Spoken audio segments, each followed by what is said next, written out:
Para empezar, vamos a ver otro muy breve video que nos explica justamente qué es lo que sucedió desde un punto de vista más científico con esta situación del huracán Otis, que parece ser que es la causa de lo que hemos estado haciendo nosotros como seres humanos también, del cambio climático y todo esto que incluso todavía muchas personas no aceptan o se niegan a reconocer que está sucediendo. Y hablo de todo tipo de personas, desde autoridades a personas como la mayoría de nosotros normales, de calle, pero que creo que es importante que tomemos en cuenta.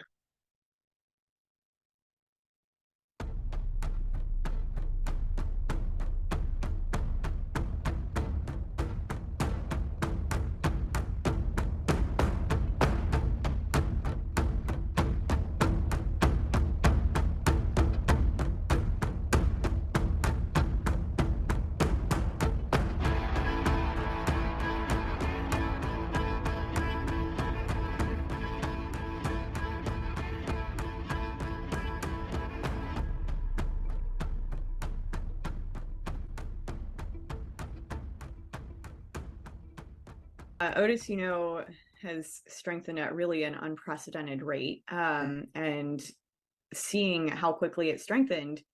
it's, something that we expect in a warmer climate. But I think sometimes expecting that is different than actually seeing it happen. Um, However, that said, it does line up really well with some of the findings from my recent research that actually was just published last week, showing that we expect hurricanes to go from relatively weak storms to really strong storms more quickly than they used to. Those warm ocean waters really serve as an important source of fuel for hurricanes. They allow the hurricanes to become more energized and to strengthen really quickly. It's a key component.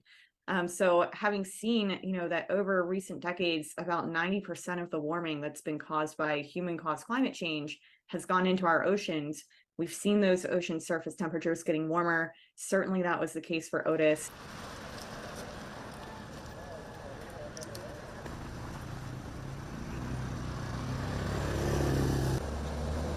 So the water temperature in the Pacific Ocean off the west coast of Mexico right now is much higher than usual for the time of year, and this provided a lot of extra potential intensity to this storm, which is what part of what allowed it to intensify so rapidly. And those temperatures right now in the ocean are warmer than usual due to essentially two major factors. El Nino, which is a temporary warming of the eastern Pacific Ocean, and climate change, which of course is the long-term warming of the overall Earth's climate system, and which also results in warmer ocean temperatures.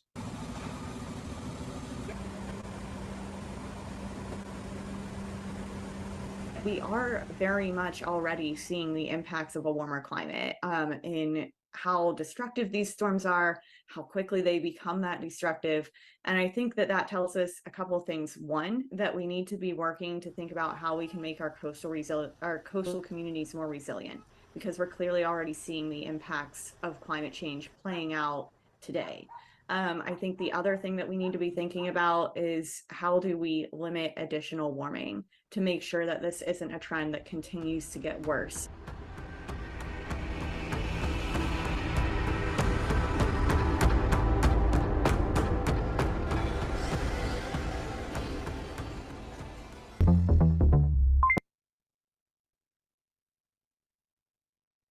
Pues bien,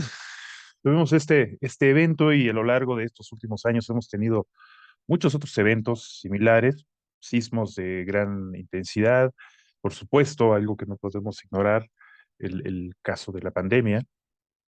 y muchos otros eventos, pues, además de otras tormentas, huracanes, además de que hemos vivido el día de hoy, no solamente en México, sino en otras regiones del mundo.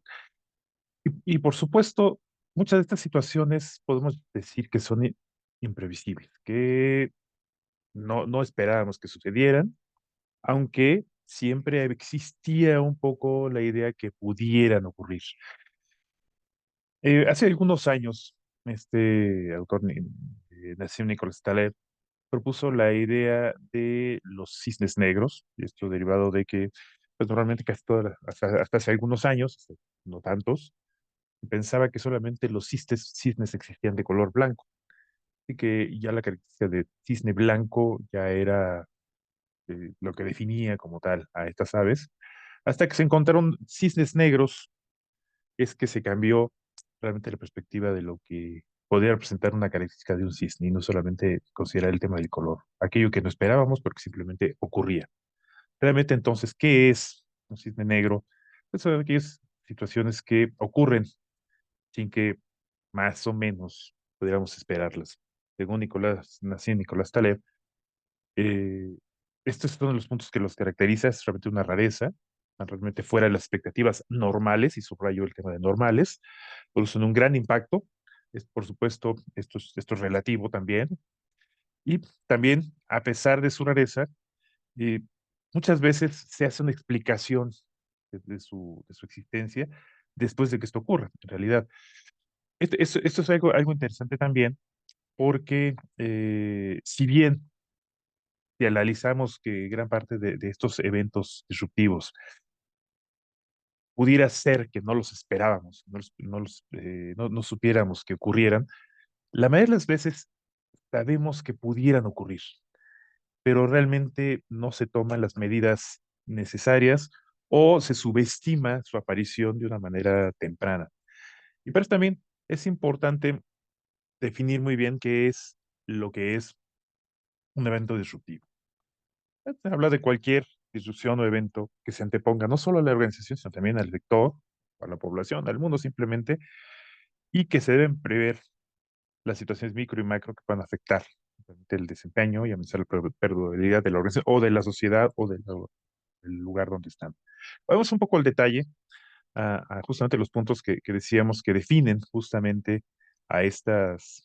cisnes negros. Y quiero ir sobre todo primero a los dos primeros puntos que mencioné, que como les comentaba, si bien podemos pensar que no pudieran ocurrir, realmente hasta qué punto podríamos prever realmente que esto ocurriera y dejar de subestimarlos, y cómo pudiéramos prepararnos para que esto ocurriera,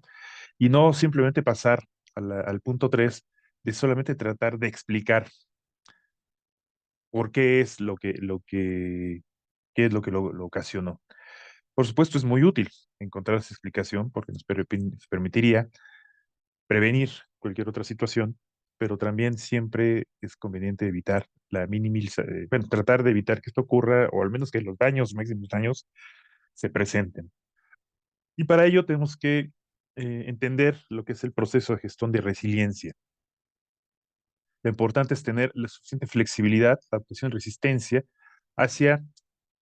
el posible efecto de estas situaciones, que no podemos muchas veces evitarlos, ocurrirán en algún momento. Tenemos presente que no podemos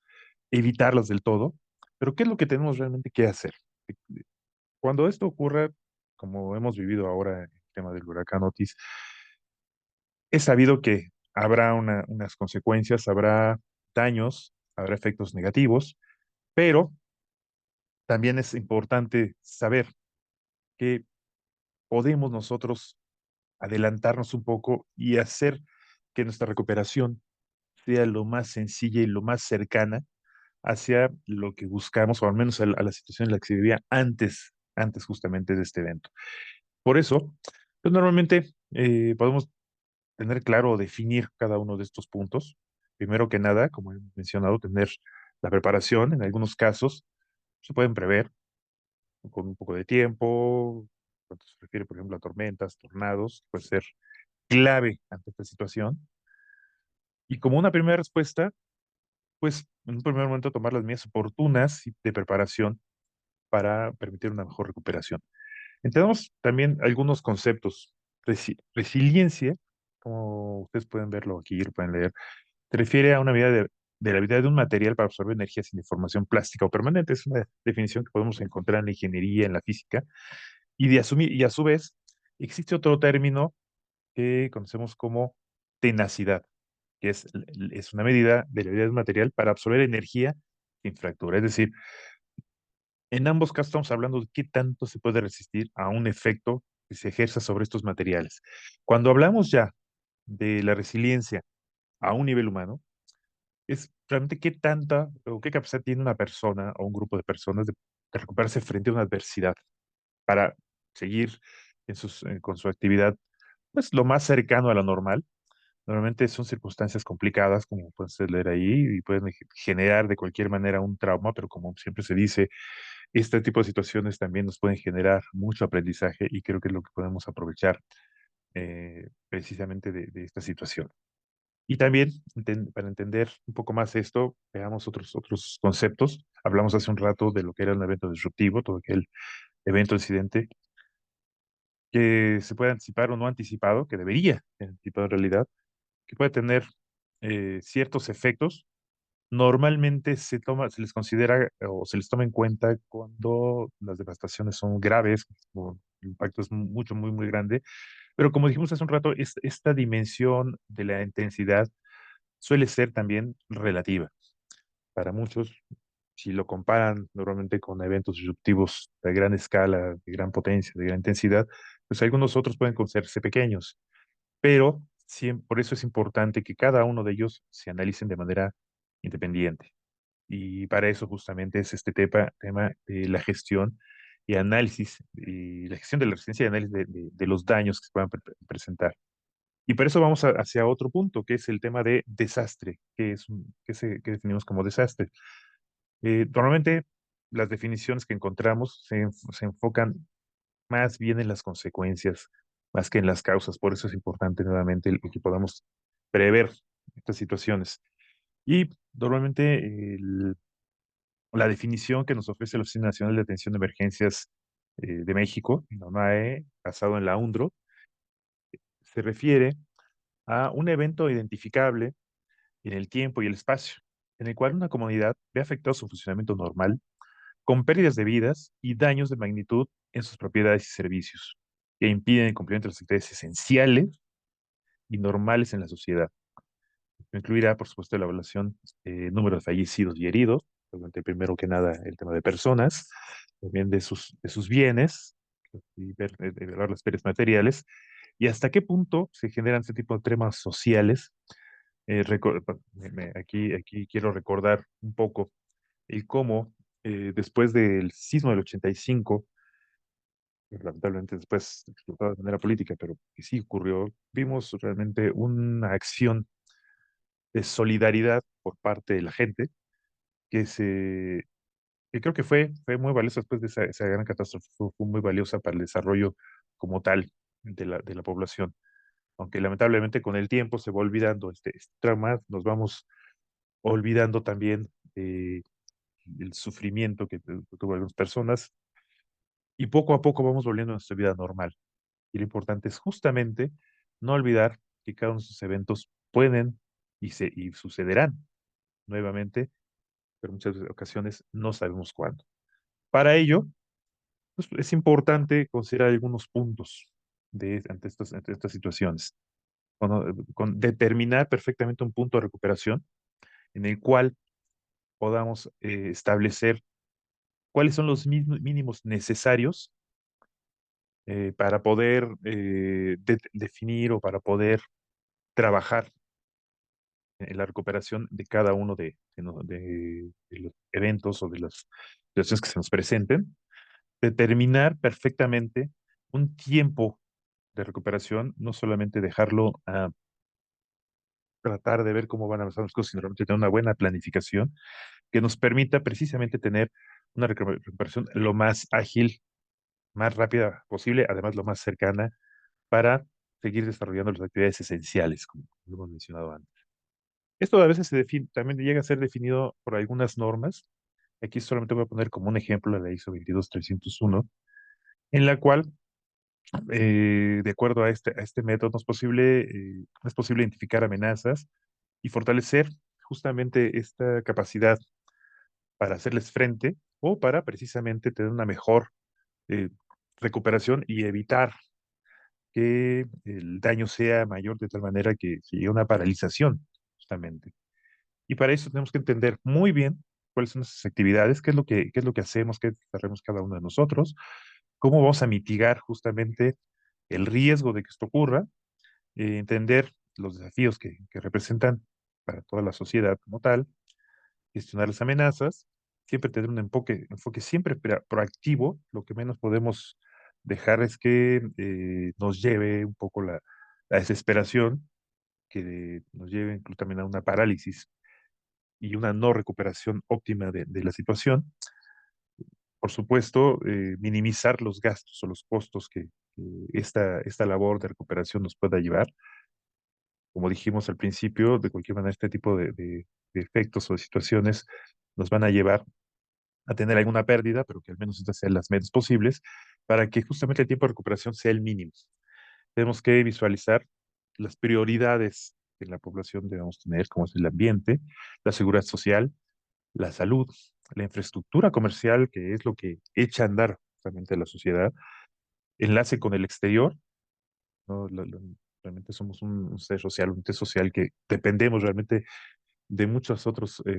personas y de otras regiones, de otros países,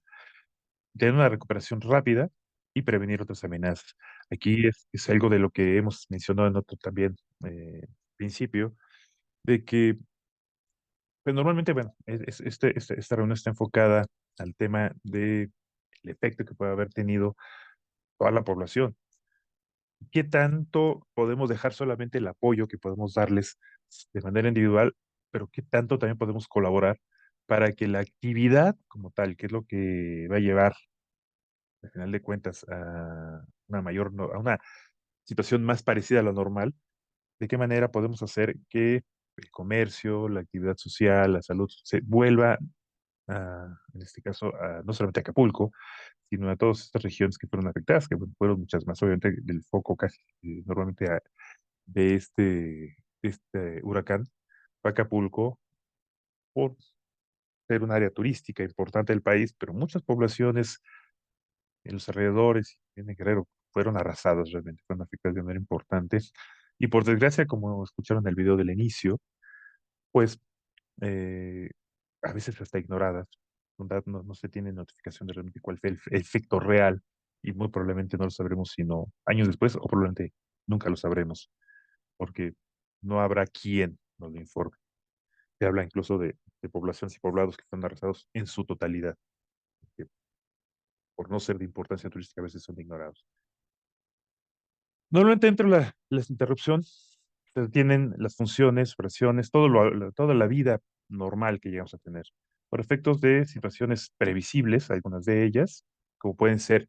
ciertamente algunos huracanes, cambios económicos, plagas, ajustes operativos, etcétera, o imprevistos, como cortes de energía, terrorismo, fallas informáticas, etcétera. Pero nuevamente, como decimos al principio, ¿qué tanto son imprevisibles? Realmente, ¿qué tanto puede llegar a afectarnos o qué tanto podemos no llegar a prepararnos ante una situación así? Se habla, retomando el tema del huracán, de que el cambio desde aparentemente una tormenta tropical no muy peligrosa a un huracán devastador como fue Otis, fue de apenas 12 horas, un tiempo relativamente pequeño para poder prepararse debidamente. Pero que ahora que sabemos que esto ocurre, vale la pena que mantengamos una visión más cercana de cómo preparar. No deberíamos estar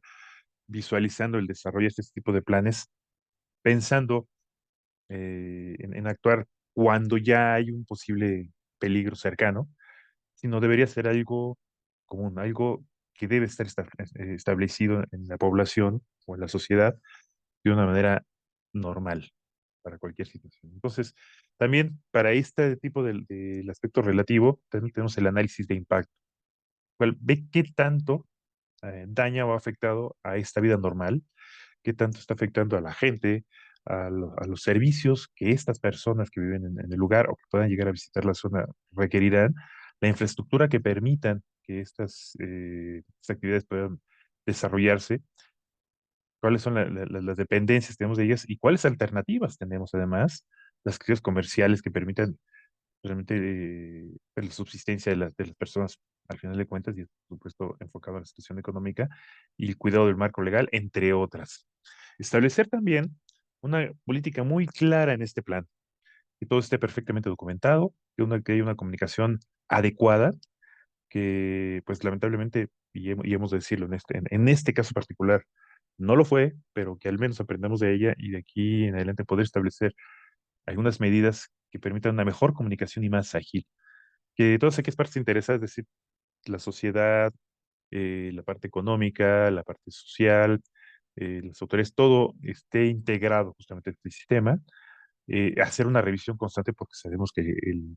mundo cambia constantemente y a cada minuto. Hacer un perfecto análisis de riesgos, definición de dónde queremos llegar y qué es lo que tenemos que proteger también, y establecer siempre compromisos con sus respectivos responsables, por supuesto. Para ello también tenemos que hacer de una manera más clara el análisis de impacto, identificación de qué actividades son las que pueden apoyar los servicios mínimos que tenemos que llevar a cabo, en cuánto tiempo podemos establecerlos y cuánto se puede soportar el de interrupción de estas actividades, establecer prioridades en los tiempos para reactivar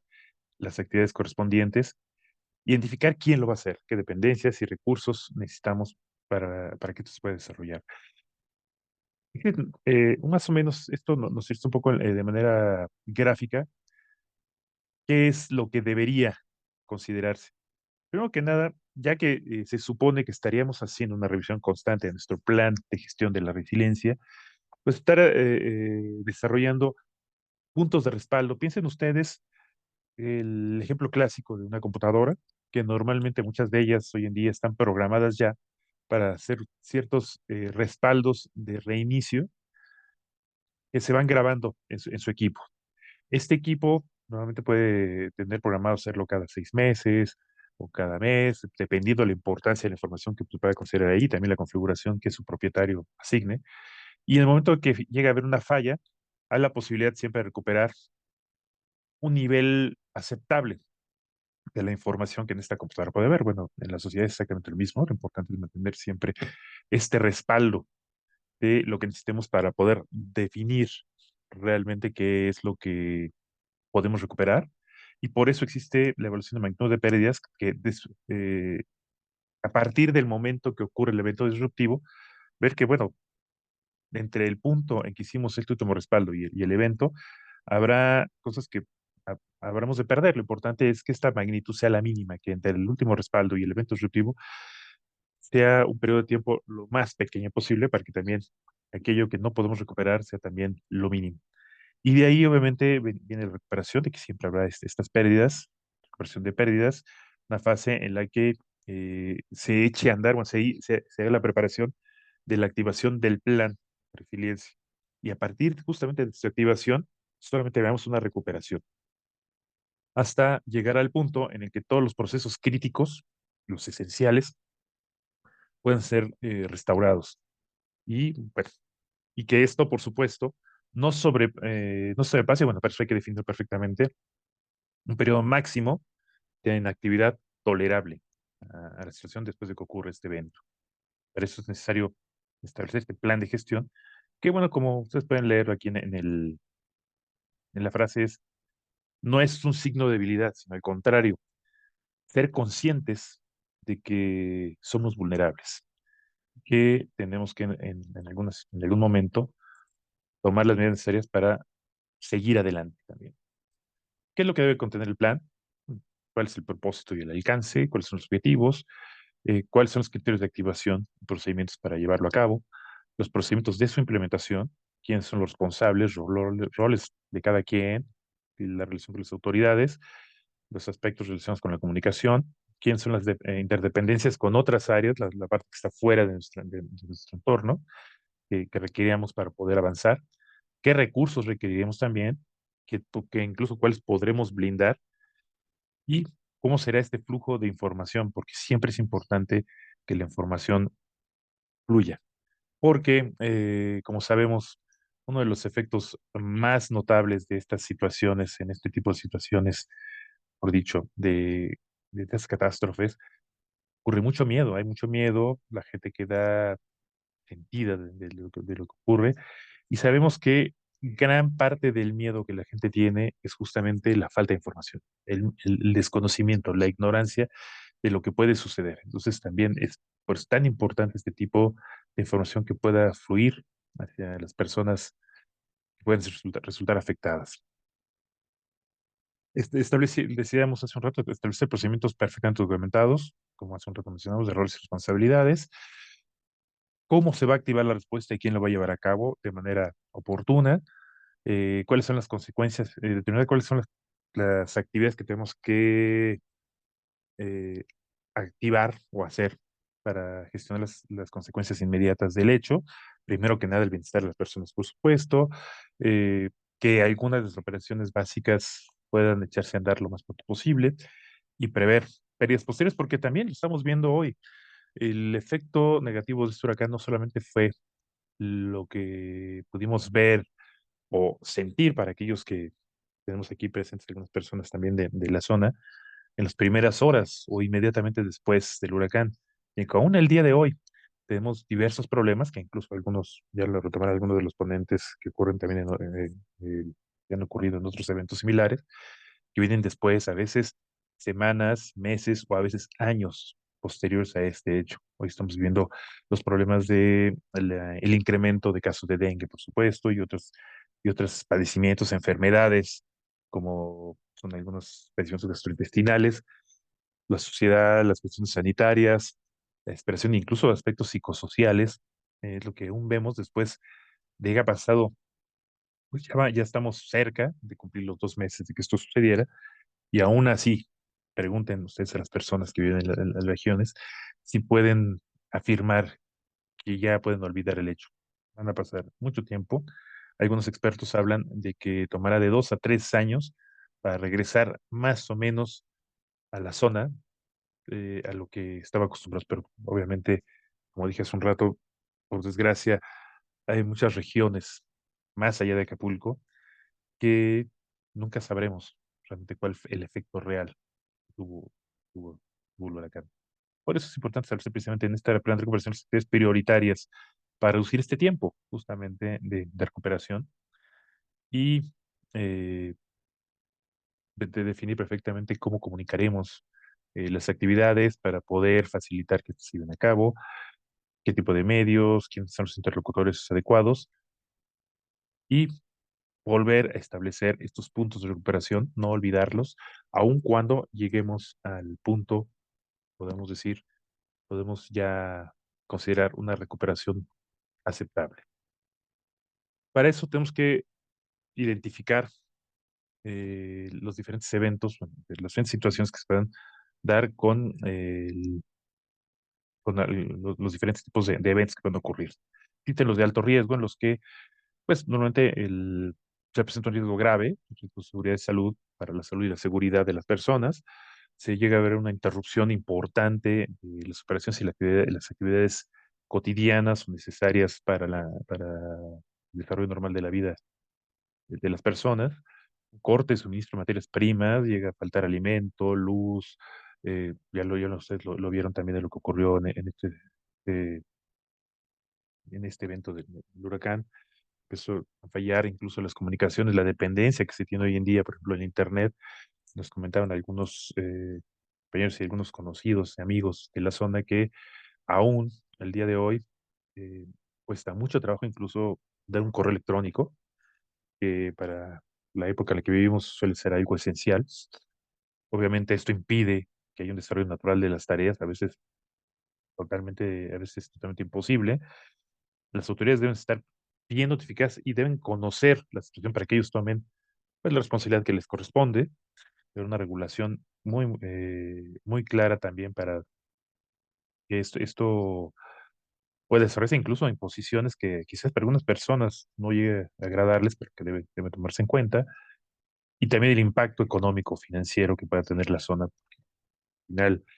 nos guste o no, y hablemos de que el dinero puede no ser lo más importante en la vida, pero seamos honestos, no podemos adquirir muchas veces alimentos para una vida normal si no tenemos cierto nivel de ingresos decente para llevarlo a cabo. También vamos a hablar de los efectos de riesgo medio, en los cuales, pues, para no enumerarlos absolutamente de todos, bueno, los efectos de cada uno de los aspectos que mencioné hace un rato sean de menor nivel, pues realmente puedan responderse de una manera más rápida y más efectiva. A lo mejor los eventos negativos que pudieran venir en consecuencia, pues sea más o menos fácil, más o menos, recuperarlos, pero que también haya un daño que nos lleve a la limitación de algunas tareas dentro de la sociedad, que los alimentos no forzosamente falten del todo, pero pueda permitirnos más o menos hacernos llegar lo esencial y en general, en realidad que el efecto no sea tan alto. O los de bajo riesgo, por supuesto, en el que, bueno, pues sí llega una situación negativa, un evento disruptivo, pero que permita de una manera ágil recuperar al menos las situaciones o las actividades esenciales de la sociedad. Por supuesto, cada uno de estos eventos es importante estarlos reevaluando porque la sociedad es dinámica, el mundo es dinámico, el efecto de cada uno de ellos puede ser distinto en cada ocasión y no podemos calificar de alto, bajo, mediano un evento posible hacia futuro por uno que haya ocurrido antes, porque como no puede ser de mucho mayor impacto que el anterior, puede ser mucho menor, precisamente las necesidades, las actividades, la forma en que la sociedad se desarrolla es distinta. Entonces, esto tiene que estarse evaluando de manera constante. Identificar también, pues, cuáles son las actividades esenciales, las mínimas básicas imprescindibles. Es importante que estén perfectamente etiquetadas para saber cuáles son las que tenemos que blindar. En este caso tenemos, por supuesto, las esenciales, que son, para decirlo de una manera más o menos rápida, aquellas que puedan ser expuestas directamente al evento, como tal, a la fuente del evento, como se menciona aquí, y que representa un riesgo para la salud de la sociedad, que generen pérdidas por su suspensión, pérdidas importantes y también un efecto importante en la economía y desarrollo de la sociedad. Por supuesto, lo primero que hablamos fue la salud y la seguridad, pero también la economía es muy importante que la tengamos vigiladas. Aquellas que también representan un riesgo para la integridad de las instalaciones y no hablemos solamente de construcciones, sino de las mismas eh, actividades normales que pudieran llevar a la solvencia de las personas o de la población en general. Cuando realmente se haya una merma de un 65% de las actividades, pues, y que represente para que esto pueda desarrollarse importante nivel, el porcentaje, y si se daña, pues estamos hablando de que el 65% tendremos que recuperarlo. Y también que no puedan ser sustituidas por algunas otras actividades, o sea, que son, como su nombre lo dice, esenciales e insustituibles. Tenemos también aquellas que son las mínimas básicas, que son aquellas que están puestas de forma indirecta al parte del evento, no directamente, aquellas consecuencias que vienen incluso de manera posterior al efecto, al evento disruptivo, que representa también una suspensión con un impacto moderado o que por su naturaleza pueden ser ejecutadas por medios distintos al normal, que hay alternativas para sustituirlos. El que en una actividad que normalmente se desarrollaba puede ser sustituida por alguna otra, quizá no de la misma manera, pero que al menos no implica una interrupción total. Y aquellas prescindibles, ya lo vimos, y de hecho vamos a ver un poco el ejemplo más adelante, y aquellas que, bueno, si bien son parte de nuestro día a día, incluso a veces temas de diversión, a veces unas cosas que pues, tenemos como una actividad no propiamente productiva, pues que de momento tendrían que ser consideradas no prescindibles de momento. Quiere decir que las olvidemos porque son prescindibles como una prioridad. Y para eso precisamente es importante establecer justamente estos mapas que nos hablen de la definición de las prioridades para saber realmente dónde actuar para la recuperación.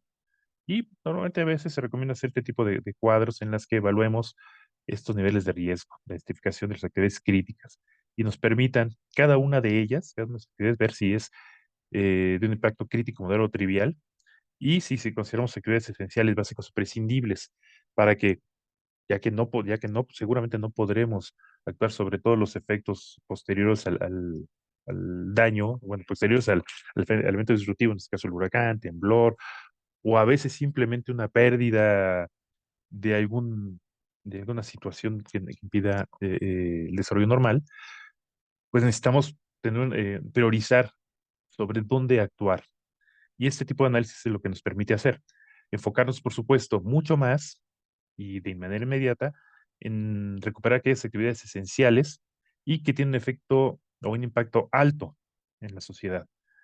para pasar justamente ya a aquellas que son esenciales también, pero con efecto medio, o que tienen un impacto muy alto, aunque sean básicas. Y quizá cuando hayamos recuperado estas, enfocarnos a aquellas que sean bajas y esenciales, o medias y básicas, o alto imprescindibles, incluso prescindibles prácticamente se dejan normalmente al final. Y un evento y, digamos, un ejemplo, mejor dicho, de esto es lo que pudimos ver cuando ocurrió esto del COVID, el problema de la pandemia. Hubo actividades que cayeron de manera impresionante, ya realmente tuvieron un efecto sobre la pandemia tuvo un efecto bastante negativo, pero que pues quizá no eran tan esenciales y por eso lo primero que se buscó hacer fue recuperar aquellas que eran esenciales para que esta recuperación fuera lo más ágil posible. Obviamente lo primero que se incrementó fue el tema del acopio. Ustedes recordarán perfectamente que nos aislamos, tuvimos bastantes restricciones, porque además la misma situación a eso nos llevó precisamente a nuestras actividades. Eh, Poco a poco empezó a abrirse la actividad y empezamos a tener más acceso a hoteles y restaurantes, bueno, quedamos la Eureka, las oficinas, y empezar a salir a trabajar, a donde, a donde quiera que fuera nuestro centro de trabajo, a lo mejor al centro del cliente, nuestro cliente, o de poder viajar y visitar también nuestros familiares, tener donde llegar. Empezó a abrirse poco a poco y bueno, hasta que al final, pues aún así llegamos a una, como se menciona aquí en la imagen, una Navidad austera, diferente, a veces no con, que estábamos acostumbrados a tener unas reuniones con muchos familiares, pues a veces lo limitamos solamente con los más cercanos, o a veces ni siquiera eso, que hubo muchas personas que pasaron Navidades pues, aisladas o encerradas, o incluso con familiares en el hospital, que fue una situación muy distinta, pero que poco a poco se ha ido recuperando. Hoy en día, por supuesto, oficialmente se decretó o se determinó que la pandemia ya había pasado, ya no estamos en fase de pandemia, pero aún hoy en día existen enfermos de COVID, pero ya no con los daños o los efectos negativos que tuvimos al principio. Esto, bueno, sin entrar en detalles de qué tan bien o qué tan mal se abordó esta situación, o de que hemos estado hablando a lo largo de la charla, es un evento realmente disruptivo y que muchos países estaban relativamente bien preparados, otros no tanto. A favor, por ejemplo, de nuestro país, de México, se le ha reconocido que por las malas experiencias que hemos tenido, por la parte de los sismos, somos de los países que tenemos un plan de recuperación más o menos bueno en comparación con otros países, pero por ejemplo, en el caso del COVID, somos uno de los países en los que peor respondimos. Entonces, en algunas situaciones tendremos una buena capacidad de recuperación, quizá por toda esta experiencia que hemos tenido, y por otro lado, quizá mala por diversas situaciones que no viene el caso comentar en este momento. Entonces, al final, como resumen, la gestión de resiliencia implica establecer un punto de protección, punto de inicio, un punto de respaldo que permita prevenir estos eventos. Y que cuando estos ocurran, tenga una respuesta adecuada para llevar a una recuperación suficientemente buena de la situación, lo que nos lleva a generar otro punto de inicio, digámoslo así, pero basado ya en la resistencia, en la experiencia. Y esto viene a ser un ciclo, es decir, incluso de cada evento disruptivo, llevar a cabo un aprendizaje. Ustedes dirán, bueno, ¿y todo esto qué tiene que ver también con el tema de control de plagas? Pues vamos a recordar algunas cosas muy rápidas, ya para pasar las siguientes charlas. Entender que el control de plagas y muchas definiciones, o manejo integral de plagas, he decidido tomar esta que me parece muy ilustrativa para la situación, que es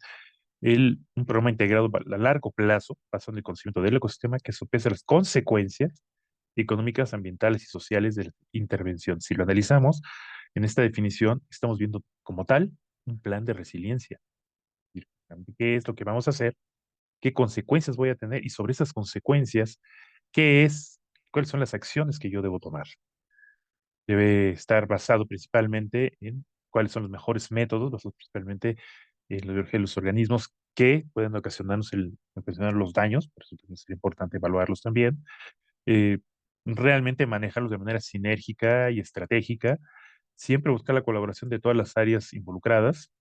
tanto las personas del área donde el problema de plaga se presente, las autoridades, el respeto incluso de la ley es fundamental, incluso la relación que pueda haber con las áreas vecinas, la presencia de esta plaga, que bien podemos hablar, que puede ser un evento disruptivo, pero de nosotros depende de qué tan disruptivo puede ser. Y pues, sobre todo trabajarlo sobre el marco legal correspondiente. Naturalmente, recordar que el uso de plaguicidas también es un riesgo, no quiere decir que no se vayan a utilizar, es una herramienta, pero no es la única, por desgracia, y muchos autores así lo han dejado ver, en Estados Unidos, en la India. Bueno, hay una amplia bibliografía y opiniones acerca de expertos sobre este tema, en el que habla que, por desgracia, el manejo integrado de plagas hoy en día no es una realidad. El 99% de las actividades que se desarrollan en el sector es básicamente aplicación de plaguicidas, por decirlo de manera cruda pero real. No hay profesionales en manejo integrado de plagas, hay aplicadores de plaguicidas, normalmente es lo que tenemos la mayoría de las veces. Entonces, creo que es buen momento también de tomar esas previsiones para realmente hacer unos programas similares a los que usamos como los planes de resiliencia. También, y esto es porque siempre hemos vivido con la idea de que la plaga es un sinónimo de los organismos que vemos, de los animales o de las malezas o cualquier otro organismo, en el que etiquetamos automáticamente como plagas. Sin embargo, hemos de recordar que en realidad esto es muy relativo, como hemos hablado toda esta charla de cuestiones relativas, que no siempre es así. Plaga, como ustedes recordarán, tiene que ver más bien con la herida, con el daño, esta es la raíz constante de la palabra, no tanto con qué le ocurre. Es como cuando hablamos de una enfermedad, ahorita hablamos realmente de los efectos adversos que esta enfermedad está ocasionando cuando hablamos de enfermedad como tal. Pero si hablamos exclusivamente del organismo, de la bacteria, del virus, pues mientras no ocasione ningún daño, no tenemos una enfermedad. Es lo mismo ocurre precisamente con el tema de la definición o el concepto que debemos tener de plaga. Desde que puedan ser la evaluación de los riesgos que esto puede ocasionarnos, tomar en cuenta tanto el daño como también, por supuesto, como a eso sí tradicionalmente se aborda el tema de la población y los diferentes aspectos que esto consideren. Y por supuesto, algo que tampoco se llega a considerar muy frecuentemente, qué tan vulnerable es el lugar o las instalaciones en las cuales este problema de plagas se pueden llegar a presentar. Entonces, los retos que tenemos que enfocarnos, a los que tenemos que enfocarnos en el control de plagas, es pensar que está basado en riesgos, en este tipo de evaluaciones y de prevención del daño que se puede ocurrir. Es un plan como tal muy similar al plan de resiliencia, ser muy técnicos, tiene una actividad técnica importante, un importante también trabajo de análisis constante más que de reacciones para poder realmente hacer un manejo integrado, estratégico como tal de esta situación negativa que es la plaga, y una gestión constante, sistemática, justamente de la situación que está, de tanto del riesgo como de los efectos de lo que nosotros hagamos constantemente. Es decir, todo lo que hagamos tiene que estar basado en un plan de mejora de lo que podemos definir una constante autoevaluación, primero que nada de la situación inicial, como también de las consecuencias de lo que hagamos en nuestro plan de manejo integrado de plagas, porque precisamente poder hacerlo de manera eficiente es el que permita que este manejo integrado de plagas evolucione. Por eso hablo de establecer un pensamiento de mejora continua. No olvidemos que la visión preventiva se basa en el conocimiento que podamos tener o las limitaciones también del conocimiento que vamos a tener, es decir, nuestra incertidumbre. Y estas limitaciones, ¿cuál es el efecto que pueda llegar a tener? Es como tal lo que conocemos como el riesgo. Y para ello, para ya concluir esta charla, recordar las que se le conocen las tres R's de los procesos de análisis, que es, en primer lugar, la confiabilidad, que es la probabilidad de que algo se desempeñe como esperamos, qué tan posible es que podamos ser resilientes a una situación negativa, qué tan confiables vamos hacia nuestro plan, cuáles son las posibilidades de que tengamos un efecto negativo, realmente hablando de eventos disruptivos como el que nos toca hoy, o qué tan resilientes, qué tan práctico es que nuestro plan para poder recuperarnos a el punto óptimo. Y si, como ustedes lo pueden ver, esto se aplica perfectamente a eventos como el que nos trae el día de hoy, el huracán, como un problema de plagas como tal. También es un evento disruptivo. Simplemente qué tan confiable es nuestro plan, cuáles son las posibilidades de que no logremos, o bueno, el efecto negativo que podemos llegar a tener en este plan, y qué tan posible es regresar a una situación en la que este organismo no sea un problema. Entonces, como un poco de detalle de lo que hablamos, es que la confiabilidad está basada precisamente en la probabilidad, la función, el intervalo de tiempo que nos pueda llevar justamente a esta recuperación y en qué condiciones. Qué tan disponible podemos ser, que es el tiempo hasta el primer ajuste del plan de control, o qué tan probable es que se cumplan en los tiempos esperados.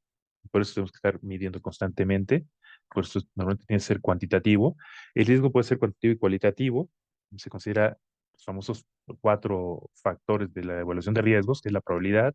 el impacto, la vulnerabilidad y la criticidad, que es un factor, como ustedes recordarán, quizá lo habrán escuchado en otras ocasiones, justamente la electricidad es un factor de la relación entre la probabilidad y el impacto. ¿Qué tanto sabemos y qué tanto podemos cubrir esa parte de conocimiento que nos falta y qué tanto lo podemos prever ante esa parte de ignorancia que todos tenemos y cuál será el efecto, cuál es la desviación que pueda tener? Y la resiliencia también como tal se basa justamente en la recuperación, qué tanto recuperar la situación en la que estamos, de la que partimos y la que queremos llegar de regreso, o al menos lo más parecido a ella, qué tanto lo podemos sostener y qué tanto también puede sobrevivir este plan. Para eso es importante establecer nuestro punto de protección, así mismo como un plan normal de mantenimiento para no regresar a la situación negativa. Visto de una manera gráfica, lo tendremos de esta manera. Tenemos ciertas condiciones normales, una situación de plaga. ¿Qué tan confiable puede ser este plan que podemos llevar hasta no tener estos problemas? ¿Y cuál es la posibilidad de que nos desviemos de esta confiabilidad, de este plan original? ¿Y de qué manera podemos también establecer un plan de recuperación? Y con eso, pues llevar justamente a la creación de un manejo, de manejo integrado de plagas como tal, manejo, cuáles son las actividades de la operación a la cual tenemos que llevar, cómo gestionar los recursos y las actividades que nos permitan llegar al éxito justamente de este plan y establecer justamente las medidas mínimas que optimicen el éxito de este plan mediante justamente una mejora continua. Con esto, bueno, cierro mi participación y pasaremos a la siguiente charla